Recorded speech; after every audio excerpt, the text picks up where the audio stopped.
En ninguna otra parte de la escritura del Antiguo Testamento, en lo que concierne a la ley, ha tenido tanta discusión que el cuarto mandamiento. Muchos han visto en él un gran tropiezo que ha dado motivos a grandes y delicadas controversias. En medio de tan acalorada discusión surgen las preguntas: ¿deberían los cristianos guardar el sábado? ¿O tiene que ver la iglesia con el sábado que Dios dio a los hijos de Israel? ¿No es el domingo el día que los cristianos deben de guardar en vez del sábado? Estas son las preguntas que muchos cristianos sinceros se hacen a menudo, y estas son las preguntas que van a ser respondidas a través de este estudio. Bienvenidos a Reflexiones Espirituales.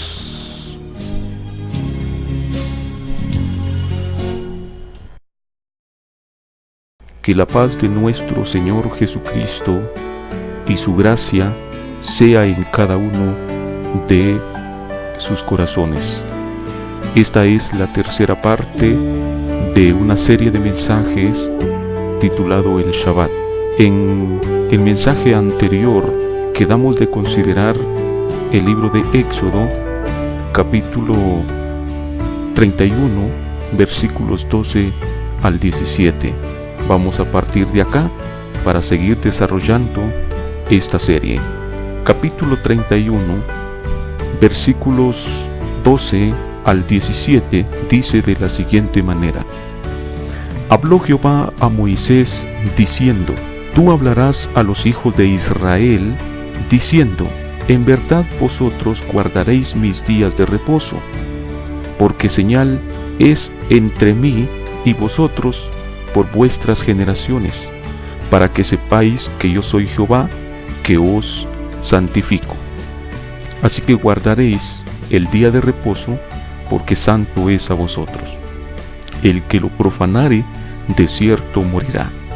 Porque cualquiera que hiciere obra alguna en él, aquella persona será cortada en medio de su pueblo. 6 días trabajarás, mas el séptimo día es día de reposo consagrado a Jehová. Cualquiera que trabajare en el día de reposo, ciertamente morirá. Guardarán pues el día de reposo los hijos de Israel, celebrándolo en sus generaciones por pacto perpetuo. Señales para siempre entre mí y los hijos de Israel, porque en 6 días hizo Jehová los cielos y la tierra, y el séptimo día cesó y reposó. Aquí es de observarse cuidadosamente, ya que es aquí donde muchos tratan de encontrar apoyo para alegar que el sábado es para los judíos y no para los gentiles. Si observamos meticulosamente estos versículos, no nos dicen nada que el sábado sea exclusivamente para los judíos, sino que el texto está dando el énfasis en la lealtad de Dios como autor de preservarlos como pueblo santo.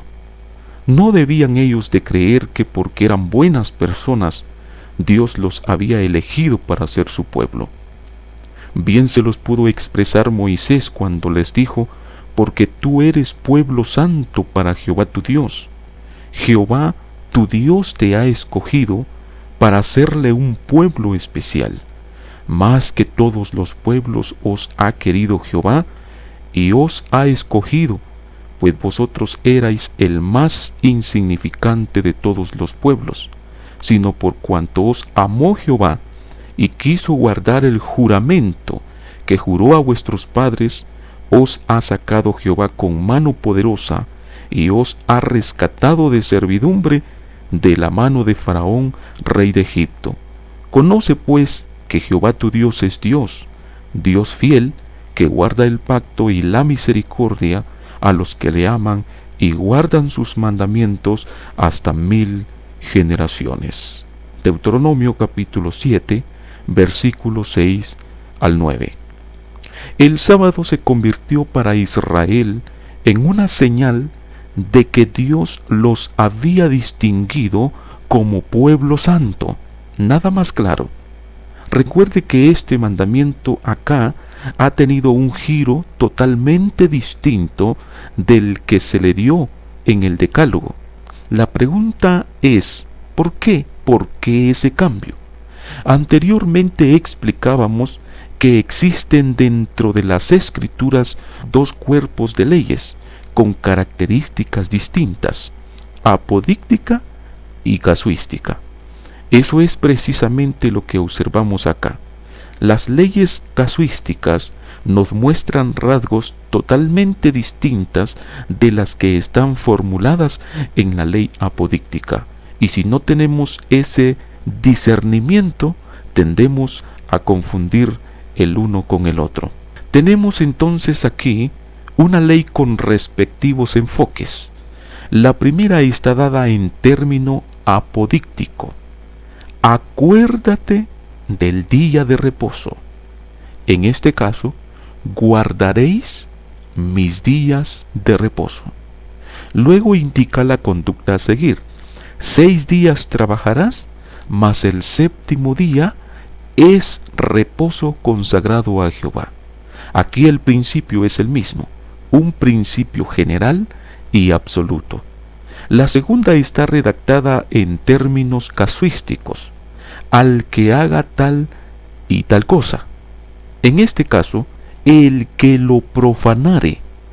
Luego indica la pena respectiva. De cierto morirá, porque cualquiera que hiciere obra alguna en él, aquella persona será cortada en medio de su pueblo. Otra característica en término casuístico que notamos acá es que ahora esta ley está condicionada.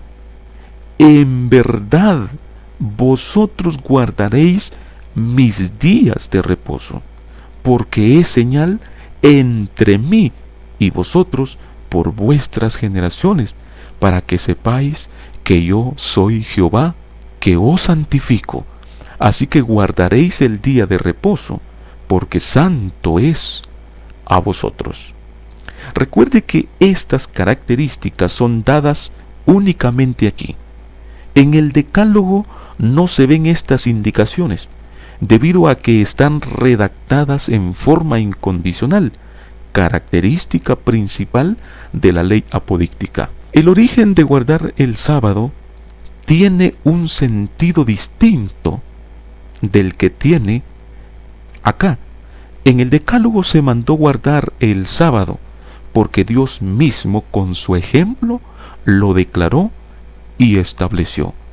No existe condición alguna con respecto al pueblo al que se refiere.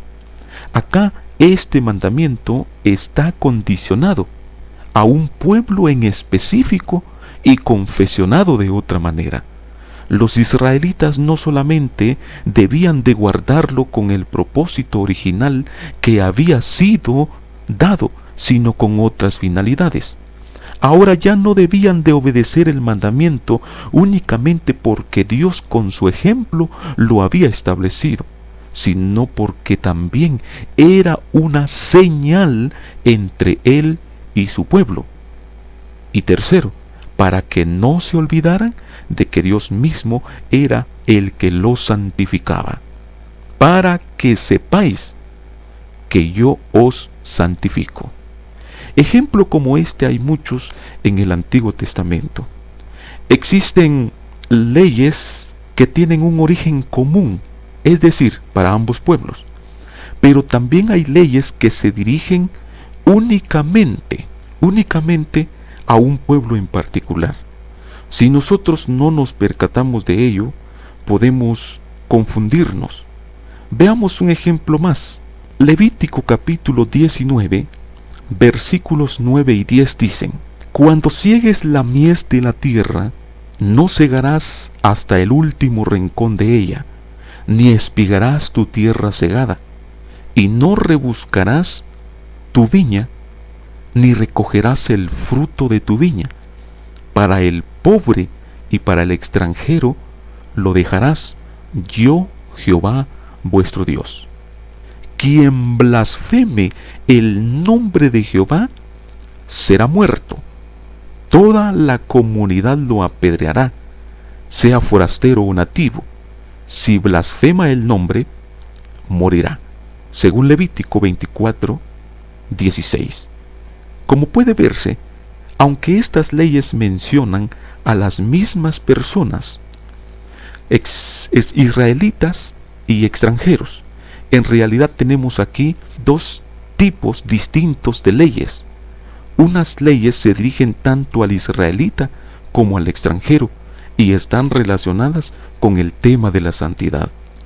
Otras leyes se dirigen únicamente al israelita y en estas leyes el extranjero es mencionado solo en calidad de beneficiario de dicha ley, no como responsable de la misma.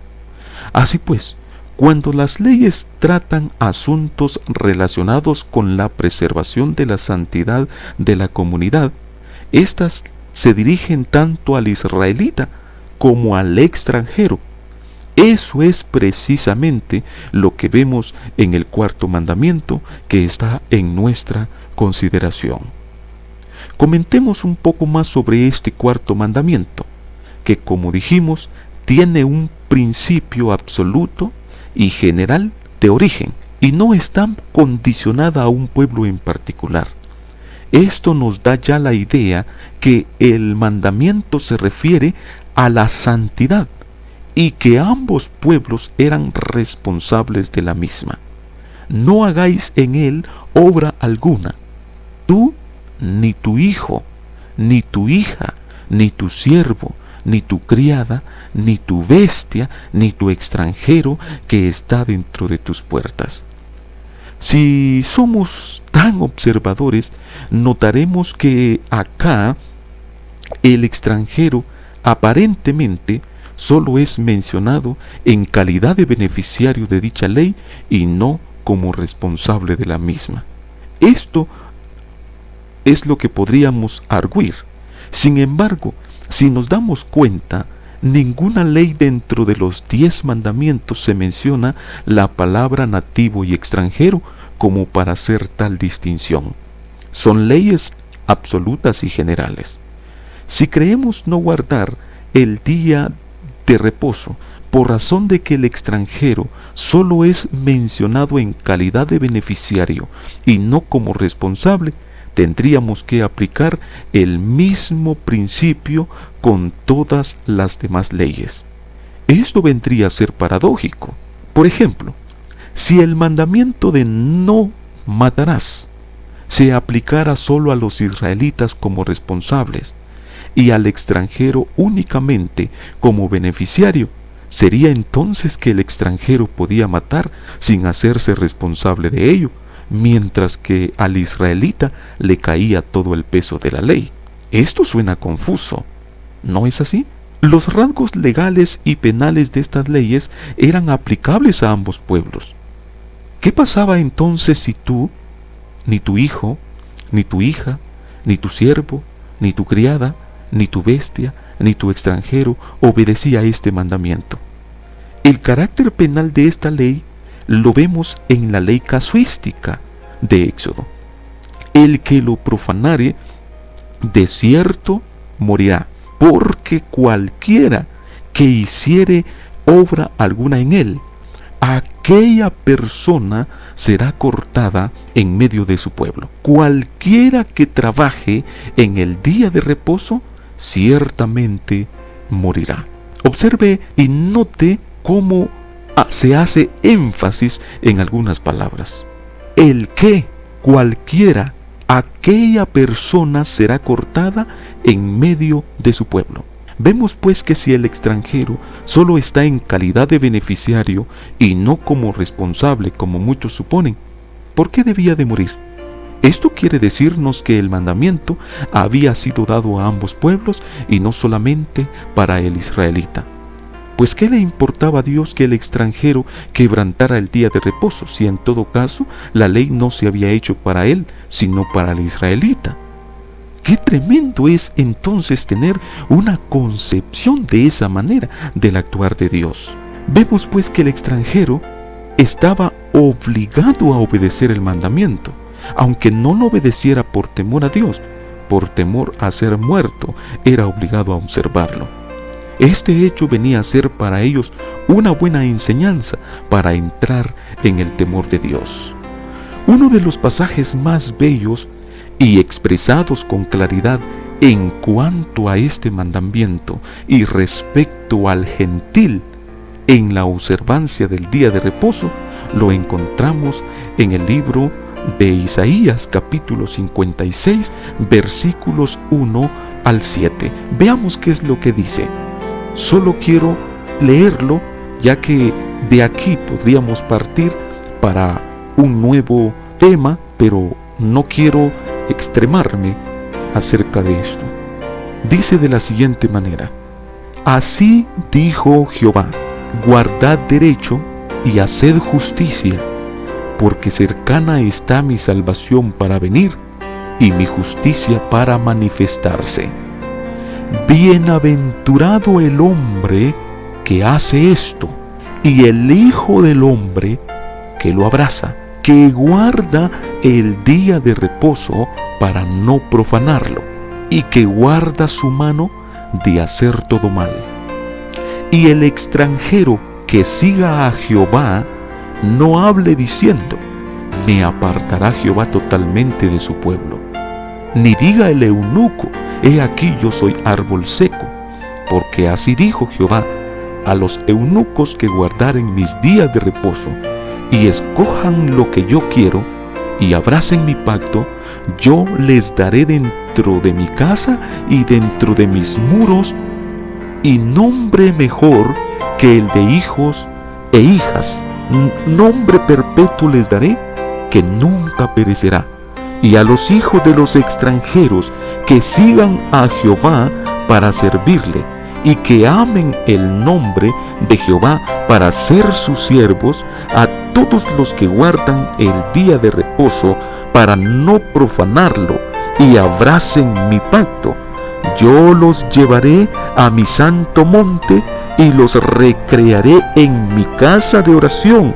Sus holocaustos y sacrificios serán aceptos sobre mi altar, porque mi casa será llamada casa de oración para todos los pueblos. No existen palabras más claras y contundentes de las que tenemos registradas en este libro. De ahí que nuestro axioma sea convincente y no podemos obviar lo que está establecido por Dios. Es una bendición que Dios nos tome en cuenta y que no nos deseche de su santo pacto. El reposo no es una carga molesta para la humanidad, es parte de las bendiciones que Dios ha derramado sobre sus criaturas.